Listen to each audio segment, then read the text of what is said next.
All student, this is Priyakanta and welcome to CK class. आज हमें देखना है, क्वेश्चन दिया हुआ है भूमि के एक बिंदु से जो मीनार के पाद बिंदु से 30 मीटर की दूरी पर है। तो भूमि का कोई भी एक बिंदु यहाँ मान लिया और उन्होंने कहा मीनार का पाद बिंदु यानी कि मीनार ए खड़ी हुई है, ए हो गया उसका बेस। तो उन्होंने कहा है कि मीनार के बेस से यहाँ भूमि के एक बिंदु की जो दूरी है वो है 30 मीटर। सवालों को करना है समकोण त्रिभुज पर। याद रखना, मीनार बिंदु ले लिया, जैसे कहीं और भी ले सकते हैं लेकिन समकोण त्रिभुज पर लेना, इसलिए हमने बिंदु लिया इधर। इसे मान लिया ए, यहाँ माना बी और इसको मान लिया सी। आगे क्वेश्चन कह रहा है मीनार का कि उन्नयन का शिखर का उन्नयन कोण। तो ये हुआ मीनार का शिखर और उन्नयन कोण बनाना है तो नीचे की तरफ बनेगा। उन्नयन कोण कहाँ बनता है? यहाँ। उन्होंने बोला है कि 30 डिग्री है, 30 डिग्री हो गया। मीनार की ऊंचाई ज्ञात करिए। मीनार की ऊंचाई हमें निकाल के देनी है, जो ऊंचाई है उसे हमने h मान लिया, ये हमें निकाल के देनी है। तो आपसे हमने बोला था कि जिस प्रकार से इसमें साइड दी जाए उसी हिसाब से हमें वो त्रिकोणमितीय अनुपात में से कोई एक मान लेना है। जैसे साइन आपका होता है साइन थीटा, आपका होता है कोस थीटा, आपका होता है टेन थीटा। ये 3 इंपॉर्टेंट फैक्ट होते हैं, इन 3 में से कोई एक लेना है। और किसी से भी कर सकते हो लेकिन ए ही होते हैं क्योंकि इन्हीं के उल्टे 3 और होते हैं। तो इन 3 पर बात करेंगे। लंब दिया है, आधार दिया है, तो सभी को पता होना चाहिए हमारा होता है tan theta is equal to होता है हमारा क्या, यहाँ पे समकोण त्रिभुज होगा, हमेशा समकोण त्रिभुज पर ही काम करेगा 90 degree. Tan theta is equal to होता है लंब अपॉन आधार, लंब अपॉन आधार। जिसने सभी वीडियो देखी हैं उन्हें ये बहुत अच्छे से याद हो गए होंगे। लंब अपॉन आधार है। लंब क्या दिया हुआ है हमारा? लंब होता है हमारा परपेंडिकुलर अपॉन बेस। परपेंडिकुलर क्या दिया हुआ है हमारा? ए बी यानी कि एच। तो हमने टेन थीटा यानी टेन थीटा का मान कितना दिया है? 30 डिग्री। 30 डिग्री ले लिया। इज इक्वल टू में क्या हुआ हमारा? लंब हुआ एच अपॉन में हुआ 30।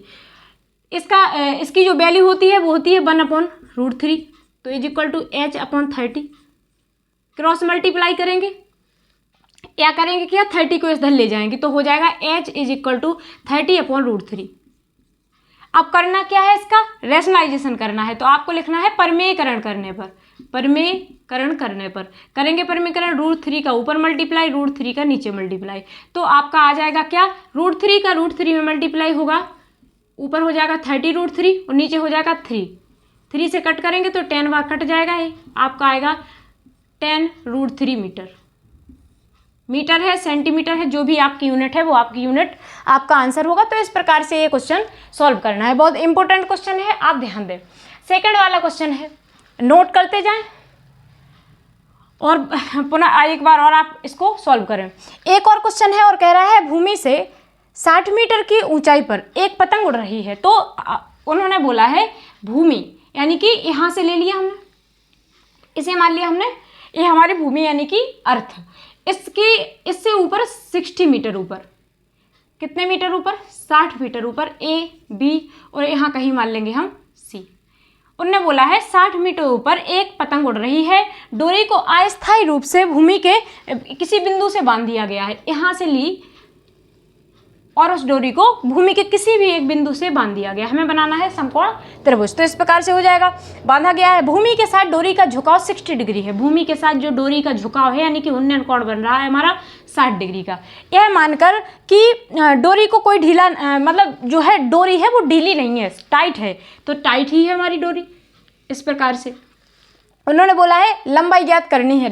किसकी लंबाई ज्ञात करनी है? उस डोरी की जिससे पतंग को बांधा गया है। तो इसे हमें निकाल के देना है। अब आपको मिला यहाँ, ये हो गया हमारा परपेंडिकुलर और ये हो गया हमारा हाइपोटेनस। तो ऐसा त्रिकोणमितीय अनुपात निकालो जिसमें लंब हो और कर्ण हो। तो जैसे हमने ले लिया है यहाँ पे sine theta, sine theta is equal to होता है लंब अपॉन कर्ण, लंब अपॉन कर्ण। तो sine theta sine 60 degree, sine 60 degree is equal to लंब हुआ हमारा कितना 60 डिग्री और कर्ण हमें निकालना है। तो ये हो गया साइन 30 का मान कितना होता है √3/2 इज इक्वल टू होगा 60/L। और निकालना क्या है? L निकालना है। तो L को इधर ले जाएंगे, √3 को यहाँ ले जाएंगे, क्रॉस मल्टीप्लाई करेंगे तो हो जाएगा हमारा क्या, L is equal to, L को यहाँ ले गए तो ये नीचे पहुँच जाएगा यानी कि 60 × 2 अपॉन में हो जाएगा √3। इसका कर देंगे रेशनलाइजेशन, यानी कि हर का परमीकरण। ऊपर √3, नीचे भी √3, तो ऊपर हो जाएगा हमारा 120 √3 अपॉन में 3 से डिवाइड करेंगे 40 आ जाएगा, तो हो जाएगा 40 √3 मीटर। तो ये हमारी जो लंबाई होगी इसकी वो हो जाएगी 40 √3 मीटर।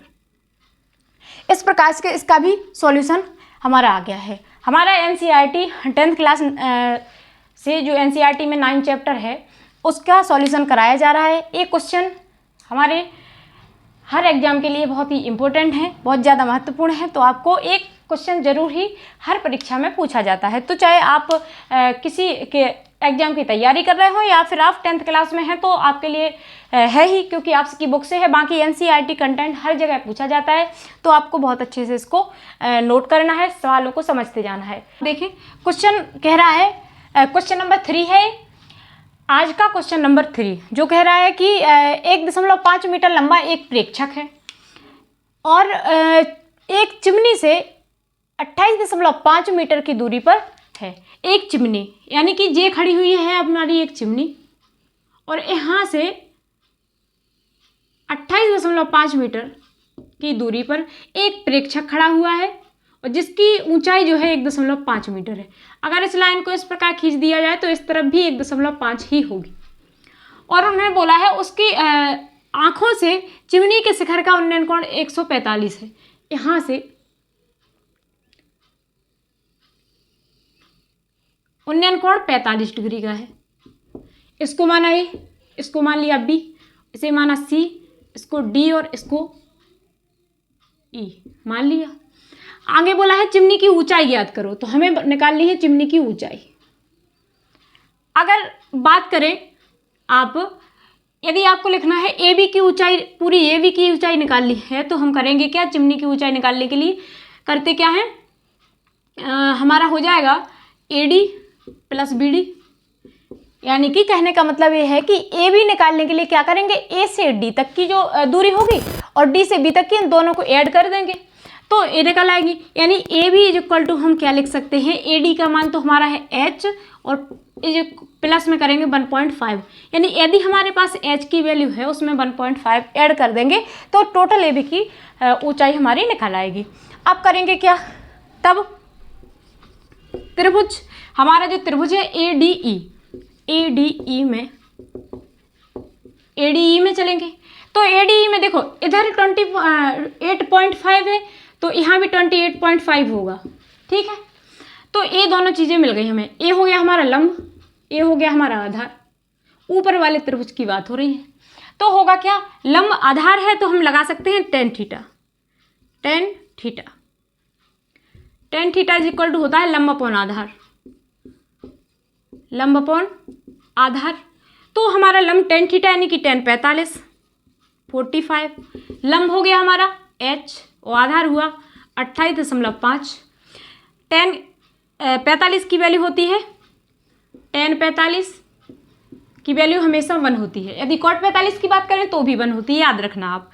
तो 1 हो जाएगी is equal to h upon 28/5। इसका इधर मल्टीप्लाई हो जाएगा 28 का, तो h इक्वल टू हो जाएगा 28.5। इसकी इतनी वैल्यू आ जाएगी। अब h की वैल्यू जब आ जाएगी तो ए बी की वैल्यू निकल आएगी। तब A B is equal to क्या होगा, A B is equal to है हमारा h प्लस 1.5 यानी कि 28.5 प्लस 1.5 तो 5 10 यानी कि 0, यहाँ हो जाएगा 8 9 10 और 3 यानी कि हमारा कुल मिलाकर आ जाएगा 30 मीटर। यानी A B is equal to हमारी वैल्यू जो होगी वो हो जाएगी 30 मीटर। टोटल ए बी की बात यदि हम करते हैं तो हमारी हो जाएगी 30 मीटर। तो इस प्रकार से आपका ये क्वेश्चन सॉल्व होता है और बहुत ज़्यादा इंपॉर्टेंट क्वेश्चन है, तो आपको इसको सॉल्व बहुत अच्छे तरीके से कर लेना है। और यदि वीडियो पसंद आती है आपको तो आपको करना क्या है, वीडियो को लाइक करना है, शेयर करना है और चैनल को सब्सक्राइब करना नहीं भूलना है।